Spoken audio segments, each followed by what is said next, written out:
Hello students, आज हम discuss करेंगे ओम्स लॉ।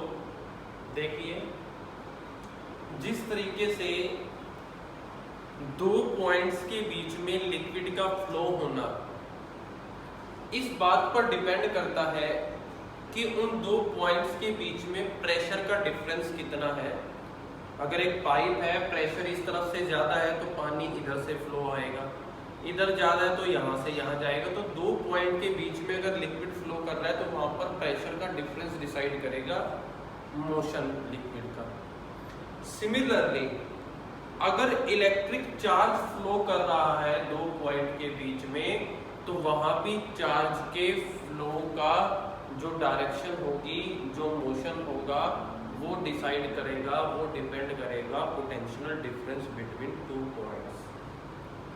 और ये चीज कैलकुलेट की या आप कह सकते हो ऑब्जर्व की थी जॉर्ज साइमन ओम, साइंटिस्ट का नेम है ये जॉर्ज साइमन ओम। इन्होंने 1828 में 1828 में इन्होंने ये चीज जो है वो ऑब्जर्व की और इस बेस पर इन्होंने एक लॉ बनाया जिसका नाम दिया गया हमें ओम्स लॉ। जो क्या कहता है, अगर स्टेटमेंट की बात करें तो ओम्स लॉ कहता है if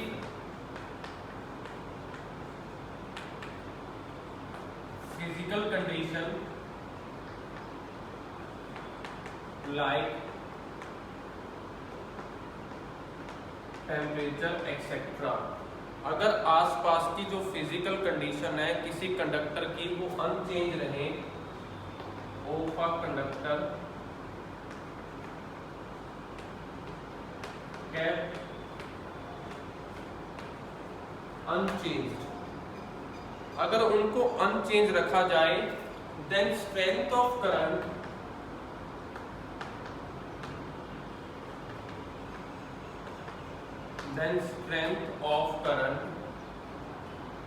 flowing through it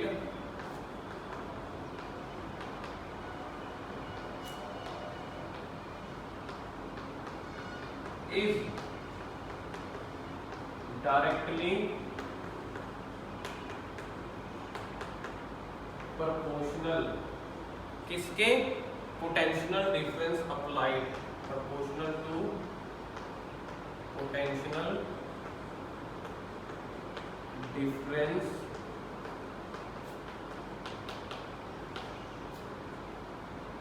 applied across its end,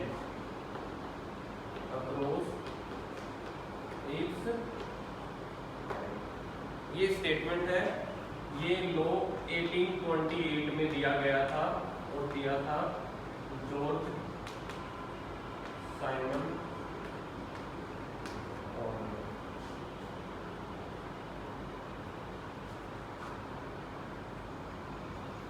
ये कहते हैं कि अगर एक्सटर्नल कंडीशन आपने कांस्टेंट कर दी तो जो करंट फ्लो हो रहा है वो डायरेक्टली प्रोपोर्शनल होगा पोटेंशियल डिफरेंस किसके बीच का? एंड्स के बीच का, यानी कि V प्रोपोर्शनल है I के। जितना ज्यादा पोटेंशियल डिफरेंस उतना ज्यादा आपके पास करंट। और 10th में भी आपने किया है ये, प्रोपोर्शनलिटी हटा के आप कांस्टेंट लगा देते हो R और फिर R को क्या लिखते हो? R यहाँ पर कांस्टेंट ऑफ प्रोपोर्शनलिटी है, where R is constant of proportionality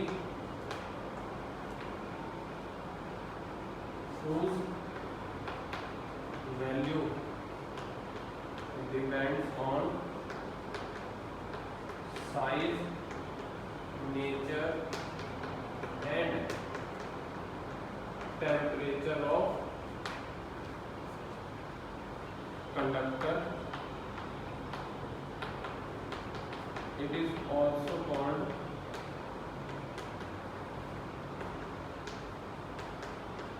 resistance या इलेक्ट्रिकल रेजिस्टेंस भी बोलते हैं। ये आपने किया होगा 10th में कि R कोई कांस्टेंट है जो डिपेंड करता है किसी कंडक्टर के साइज, नेचर और टेम्परेचर पे, और इसको हम रेजिस्टेंस भी बोलते हैं। रेजिस्ट वर्ड का मीनिंग होता है रोकना। और ये वहीं से ड्राइव हुआ है रेजिस्टेंस। और इसकी जो एक्चुअल डेफिनेशन आप पढ़ते हो वो ये है कि रेजिस्टेंस एक ऐसी प्रॉपर्टी है कंडक्टर की जो उसमें से फ्लो होने वाले करंट को क्या करती है, रोकती है। तो आप जब प्रॉपर डेफिनेशन लिखते हो वो क्या लिखते हो कि resistance is the property of a conductor, किसी कंडक्टर की property to resist the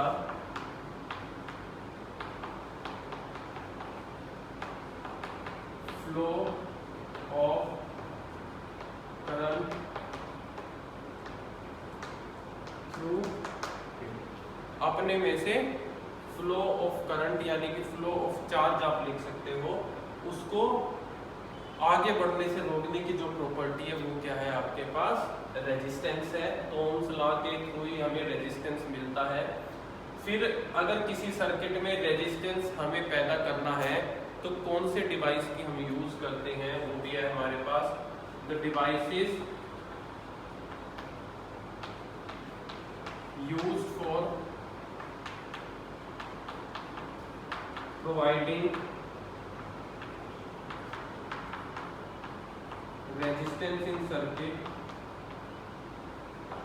are called register। उन डिवाइसेस को हम क्या बोलते हैं, रजिस्टर बोलते हैं, जिनकी हेल्प से हम रेजिस्टेंस पैदा करते हैं। दो टाइप के रजिस्टर होते हैं, एक होता है एक होता है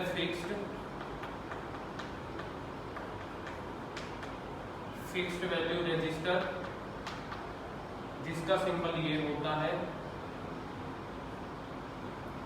और दूसरा होता है आपके पास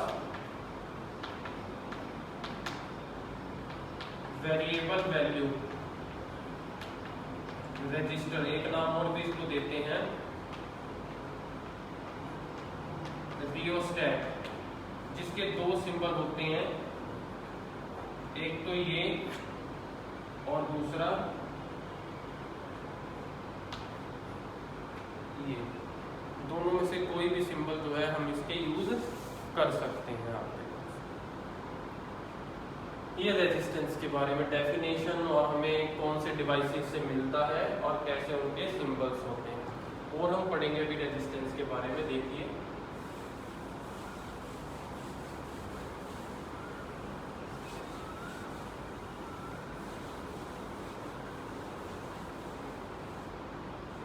रेजिस्टेंस जो है किसी कंडक्टर का, आप ये भी कह सकते हो, जो फॉर्मूला हमने निकाला V = RI, वहां से R की फॉर्मूला बनेगा V/I, ये फॉर्मूला बना R का।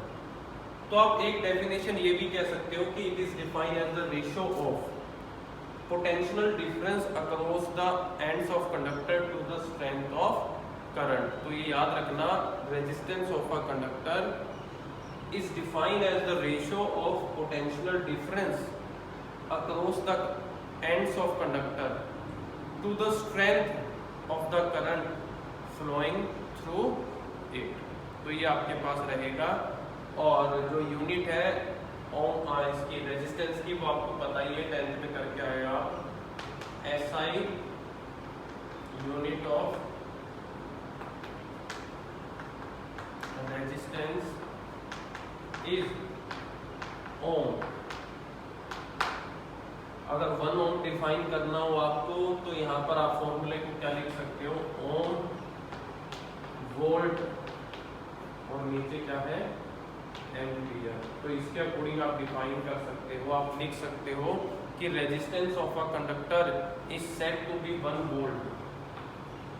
रेजिस्टेंस 10th में भी किया है आपने ये चीज, conductor is said to be 1 ohm कब, if potential difference of 1 volt, if potential difference of 1 volt sends a current of 1 ampere through the conductor, sends a current of 1 ampere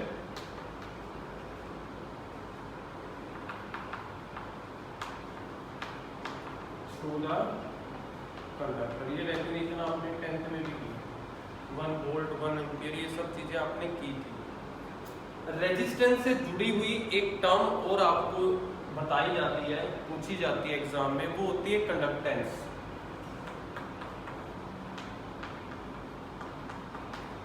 ये resistance जब आता है नाम तो उसके साथ इस टर्म का भी नाम लिया जाता है, जोड़ा जाता है इसको। कंडक्टेंस क्या है? रेजिस्टेंस के बिल्कुल रेसिप्रोकल है। It is the reciprocal of resistance. Resistance के बिल्कुल उल्टा।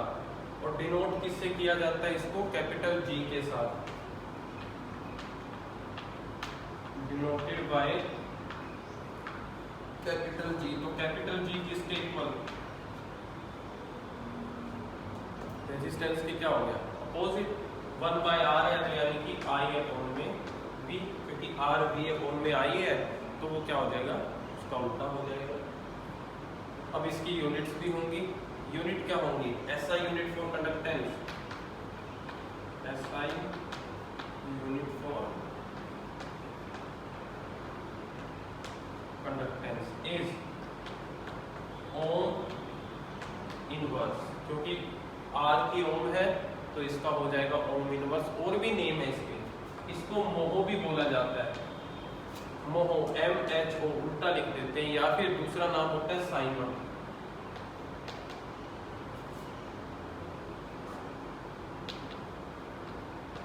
कैपिटल S से इसको डिनोट करते हैं। ये सारी इसकी यूनिट्स हैं। कंडक्टेंस को इसकी यूनिट के लिए जरूर पूछा जाता है एग्जाम में। साइमन, मोहो, ओम इनवर्स सब किसकी यूनिट है? कंडक्टेंस की यूनिट है हमारे पास। थोड़ा सा इजी टॉपिक है, 10th में आपने कर रखा है तो इसको और थोड़ा सा हम कर लेते हैं। अभी आके इसको देखिए और रेजिस्टेंस के बारे में पढ़ते हैं हम।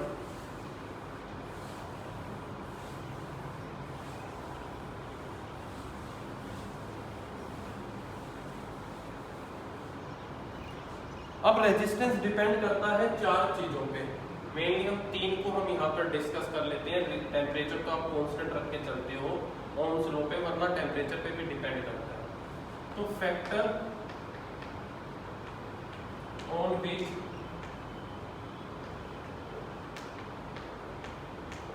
रेजिस्टेंस डिपेंड, 3 फैक्टर रह जाते हैं फिर आपके पास। पहला फैक्टर आपके पास आता है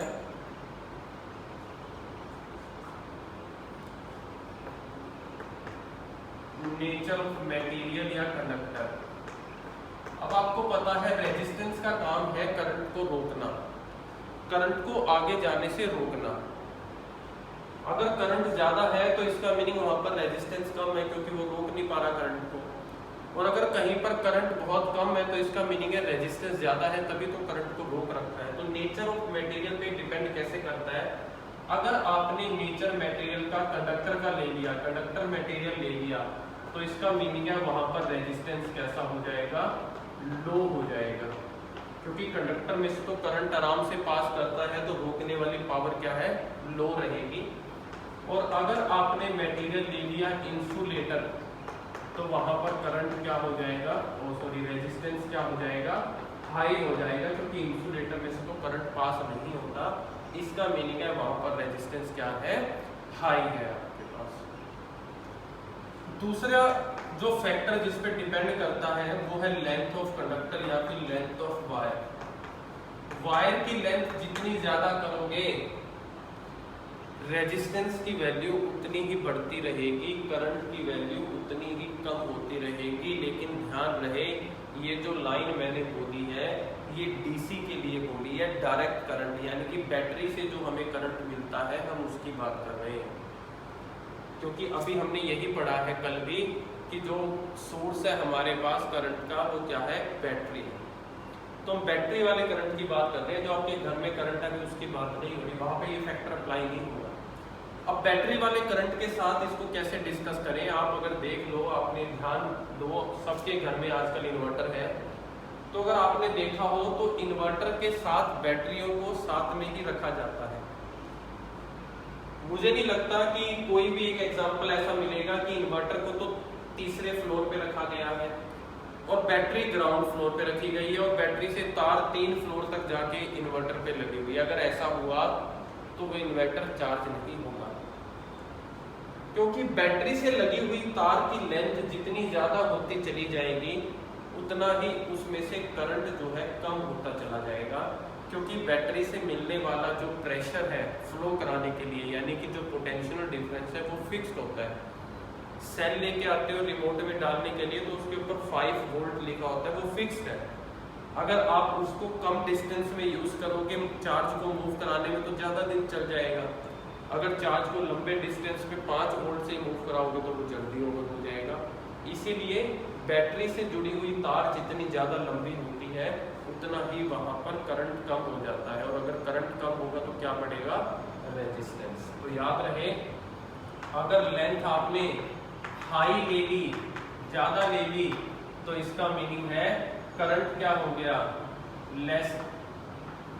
और करंट अगर लेस हुआ तो करंट के लो होने पर क्या चीज ज्यादा हो जाती है, हाई रेजिस्टेंस। ये याद करने के समझाने के लिए लिखा है आपको। लेंथ अगर हाई है तो करंट लेस हो जाएगा और रेजिस्टेंस हाई हो जाएगा। और अगर लेंथ आपने क्या ली है, लेस ली है, थोड़ी ली है, तो करंट क्या होगा, हाई, और रेजिस्टेंस क्या होगा, लो। तो आपने क्या देखा, जब लेंथ हाई है तो करंट रेजिस्टेंस भी क्या है, हाई।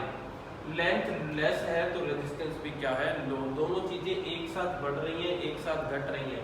ऐसा तब होता है जब कोई चीज किसी के डायरेक्टली प्रोपोर्शनल होती है, कि अगर लेंथ हाई है तो रेजिस्टेंस भी हाई, लेंथ अगर लो है, लेस है, तो रेजिस्टेंस भी लेस हो जाएगा। तीसरा फैक्टर आता है आपके पास area of cross section. Area of cross section एक तरीके से सिंपल लैंग्वेज में आपको बताऊं तो ये होता है वायर की मोटाई या वायर का पतली जो वायर है।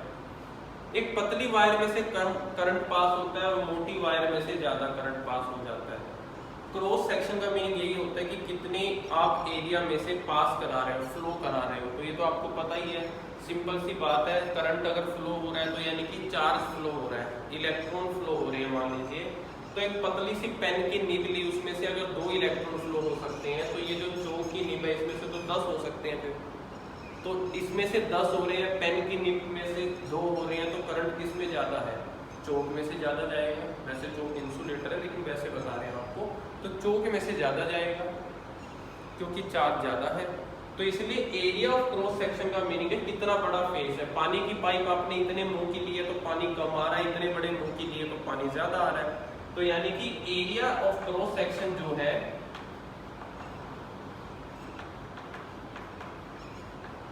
अगर आपने हाई ले लिया तो इसका मीनिंग है करंट क्या हो जाएगा, हाई हो जाएगा। करंट जहां हाई है वहां रेजिस्टेंस क्या है, कम हो जाता है। ऐसे अगर आपने एरिया ले लिया लो, कम एरिया ले लिया, तो करंट भी क्या हो जाएगा, कम, और रेजिस्टेंस क्या हो जाएगा, हाई। कंपेयर किसको करना है, रेजिस्टेंस को, क्योंकि फैक्टर तो रेजिस्टेंस के है। तो देखो एरिया जब हाई तो रेजिस्टेंस लो, एरिया जब लो तो रेजिस्टेंस हाई। ऐसा तब होता है जब कोई चीज किसी के इनवर्सली प्रोपोर्शनल होती है। एक चीज डायरेक्टली एक इनवर्सली, दोनों को कंपेयर कर लेते हैं, कंबाइन कर लेते हैं। R proportional to L upon में A, और प्रोपोर्शनलिटी हटा के कांस्टेंट लगा रो। 10th में यहां तक भी आप लोगों ने किया है, इसको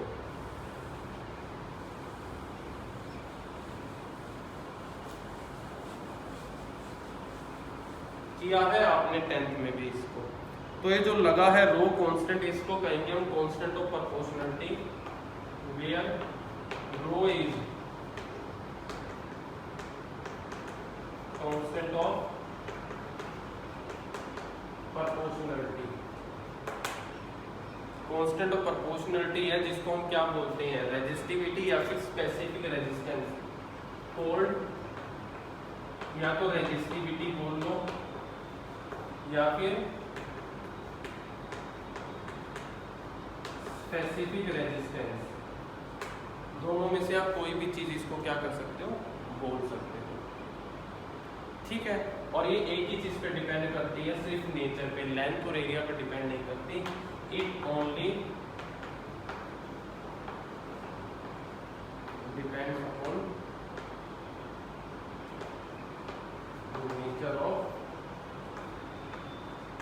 मटेरियल। तो अगर यूनिट की बात करें एसआई यूनिट की, तो एसआई यूनिट ऑफ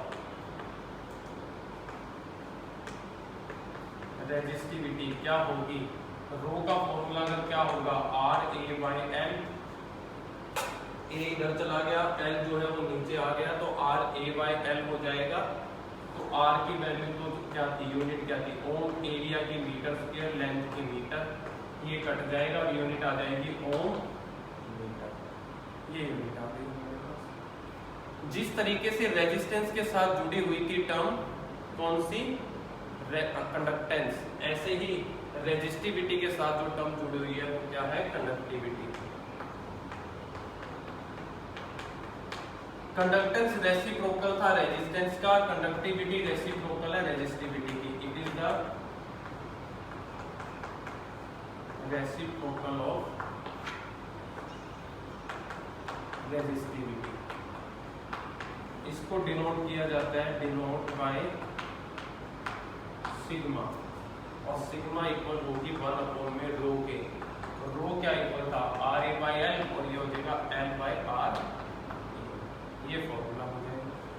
तो फिर आप एसआई यूनिट भी निकालोगे, तो एसआई यूनिट क्या होगी, ओम इनवर्स मीटर इनवर्स, इनको ओम में ले जाओगे, या फिर आप ये लिख सकते हो साइमन मीटर इनवर्स, क्योंकि ओम इनवर्स को तो आप क्या लिख सकते हो, साइमन लिख सकते हो। तो ये था हमारे पास आज ओम्स लॉ और उससे रिलेटेड रेजिस्टेंस और रेजिस्टिविटी। आपने इनको अच्छे से एक्सप्लेन कर लेना है, समझ लेना है।